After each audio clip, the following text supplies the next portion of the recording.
রাধে রাধে বন্ধুরা, তোমরা সবাই কেমন আছো? আশা করি ভালো আছো, সুস্থ আছো।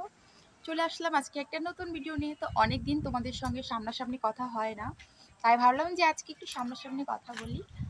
তো আমি এখন ছাদে আছি, দেখো কি সুন্দর হাওয়া হচ্ছে। আমাদের তো রুমের ভিতরে প্রচণ্ড পরিমাণে গরম। দেখো আমাদের ঘরগুলো দেখো, এটা আমাদের ঘর।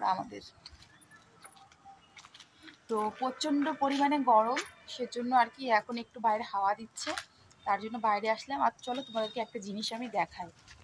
এই যে ক্যামেরাটা এখানে রেখে দিলাম, টেনটেনা।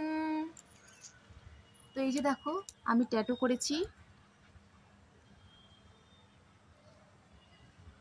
কেমন হয়েছে?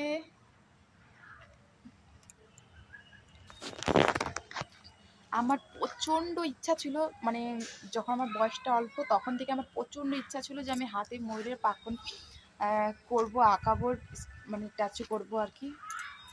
তো তো খুব ইচ্ছা ছিল, তবে ইচ্ছাটা আমি আজকে পূরণ, মানে রথের মেলাতে করেছি। কিন্তু সব থেকে একটা ভুল হয়ে গেছে যে রথের মেলায় করতে হয় না, সেটা আমি জানতাম না। তো মানে প্রতি বছর ভাবি করবো করবো, কিন্তু কোনো বছর করি না। কিন্তু এবছর আমার মাথায় কী ভূত চেপেছে আমি জানি না, আমি দেখে আর আমার মনটাকে আমি সামলাতে পারিনি, গিয়ে করে নেওয়ার পর তারপরে একটা টিকটকের ইঞ্জেকশনও নিয়েছি, যেহেতু একটা ইঞ্জেকশন দিয়ে সবাইকে করা হয় সেজন্যই। তো আমার খুব ইচ্ছে ছিল, যে ইচ্ছেটা আমার পূরণ হয়ে গেছে। তো প্রথম কিন্তু সবাই বলছে যে ব্যথা লাগে না, ব্যথা লাগে না, কিন্তু প্রচণ্ড পরিমাণে ব্যথা লাগে, খুবই ব্যথা লাগছিল।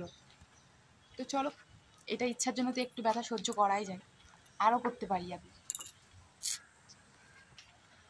আমার কৃষ্ণ ঠাকুরের জন্য আমি সব কিছু করতে পারি, সব কিছু। তবে আস্তে আস্তে সব কিছু চেষ্টা করছি।